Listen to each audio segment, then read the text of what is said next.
Palmer Toms joins us on a regular basis, talking Georgia football. Join him. You can see his ID there on the banner, dogs247.com. All right. Now you need to go to work for us, because there's always a list of names when you're talking NFL draft and Georgia football, because who's coming back, and then, of course, a number of early entries into the NFL draft. So I will just give you the stage and let you go with it. Yeah, and that's certainly the case this year with Georgia. I think it all starts with recruiting. You look back 3 years ago, Georgia, Kirby Smart brings in his first number 1 ranked class, and now you're seeing those guys as the 3-and-out type players. So starting that off would be Trey Hill and Azeez Ojulari. Those two are third-year players that are headed to the NFL. They're joined by Malik Herring, who is a senior defensive lineman, had the option to come back for what would have been a 5th season. But he's played in over 10 games in all 4 years for Georgia.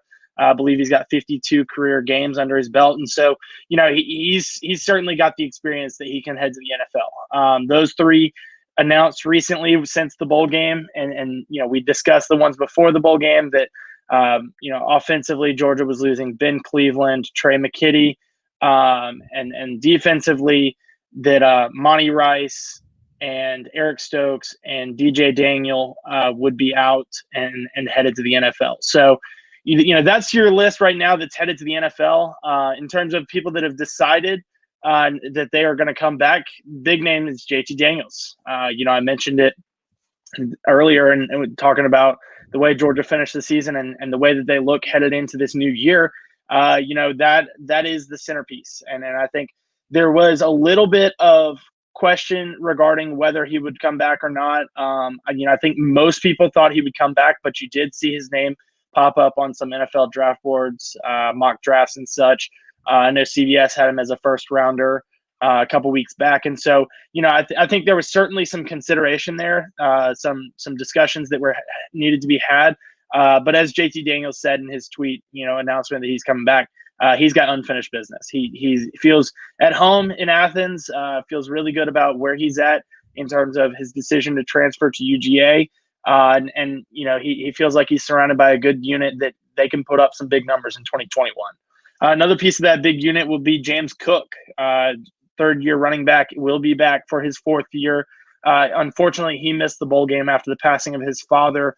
But exciting to see him come back and return for his senior season. And then on the defensive side of the ball, Devontae Wyatt is one of those seniors that is going to use that 5th year, the freebie year of eligibility that the NCAA is giving all student athletes because of COVID-19. He'll be back, and that's certainly a big piece in the middle of the defensive line for Georgia. I think looking ahead in terms of, where the big decisions remain, I would say the biggest of them all is probably Jordan Davis. And I don't mean that physically and literally, and literally and figuratively. I think Davis is, like Wyatt, he can be a centerpiece of that defensive line in this next year. And thoughts are that he will be coming back. I think he got banged up towards the end of the season, had an elbow injury that kept him out of several games. Down the stretch, he was able to return for Missouri as well as the bowl game, and he had a big bowl game. He put up had a sack there in the bowl, 3 tackles and a sack. So, getting him back for Georgia, anytime you can get one of those big guys in the middle to stop the run, Georgia's certainly been good at that.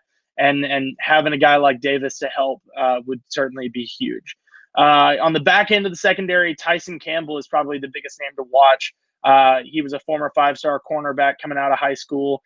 Believe he was the number 2 cornerback in that class behind Patrick Surtain. And those two played together in high school. So down at American Heritage, he's a name that's been on the radar of NFL teams for a while. He started as a freshman at Georgia, played quite a bit, and then ultimately ended up going to the bench. Eric Stokes takes over for him after Campbell had some struggles. Campbell struggled with some injuries last year, so he didn't get a full year last year, but he was the full-time starter this year. And looked good, but certainly could benefit from another season. And Georgia's secondary certainly would love to have him back, given the fact that they are losing Stokes and Daniel, and likely losing Richard LeCount on the back end. Mark Webb is another name to watch in the secondary. He played Georgia's all-important star position. That's a name to watch. He is a senior. He would be using that free year of eligibility, and so that's an interesting one to watch. On offense, the names to watch there are there's not nearly as many on offense, but Zamir White is certainly a big one. Former number one ranked running back out of high school, took over the number one running back duties alongside James Cook this year, and so having a second year of White and Cook in the backfield, and a second year of both those guys under offensive coordinator Todd Monken would certainly be big. In terms of wide receivers, Georgia's going to bring back most of their guys in terms of Pickens and Jermaine Burton. But two guys to watch are Kyrus Jackson, who ended up leading the team in receptions and yards this year, as well as Demetris Robertson, former number one ranked wide receiver. Those two are guys that could have the possibility to return. Robertson is a senior and would be using that freebie year of eligibility, whereas Kyrus Jackson is a redshirt sophomore, so he would be coming back under normal circumstances of eligibility. And then on the offensive line, Jamari Salyer and Justin Schaefer. Salyer was a very highly rated recruit out of high school. Another guy that was a part of that 2018 number one signing class. And he manned the left tackle position for Georgia this year, bumped inside to left guard for the bowl game. And that's more than likely where he'll play in the pros. So it'll be interesting to see if he does decide to come back, which, early indications are that he will. If he comes back, does he man that left tackle spot again and kind of get some continuity there? After Georgia Andrew Thomas went to Salyer this year, those two were actually high school teammates at Pace Academy in Atlanta. But or does he bump inside to his more natural position at guard? Georgia moves, let's say a Broderick Jones or an Amarius Mims, a younger guy that is a 5-star tackle talent, out to the true position out at left tackle. So that would be interesting to watch, as well as Justin Schaefer. Schaefer manned the left guard position for the most of the year, bumped over to the right side of the line with Ben Cleveland missing the bowl game. He would be using that 5th year of eligibility, but that's certainly a possibility. So, it's quite a few names to take in, but Georgia's got, regardless of who decides to come back and decides to leave, Georgia's got quite a bit of talent that will be returning, to go along with the guys that announced that they are passing up the NFL and coming back for a junior or senior season. So again, Cook definitely coming back. We're still waiting on White at running back, correct? That is correct. Cook announced today that he will be returning. White has yet to make a decision. Cook had 6.7 yards per carry, caught 16 passes out of the backfield, 5 touchdowns. And as Palmer mentions, Zamir White led the team with just a yard under 800 yards, 11 touchdowns rushing. And everybody mentioned pretty productive defensively. Tyson Campbell, 29 tackles and a pick. Webb had a pick as well with 21 tackles. And Devontae Wyatt also with 25 tackles and 2 tackles for loss for the Georgia Bulldogs. One player who had 2 catches this year for 27 yards, but will try to be more productive elsewhere would be Matt Landers at wide receiver. Yes, Landers announced today that he's hitting the transfer portal, as well as Georgia kicker Brooks Buse.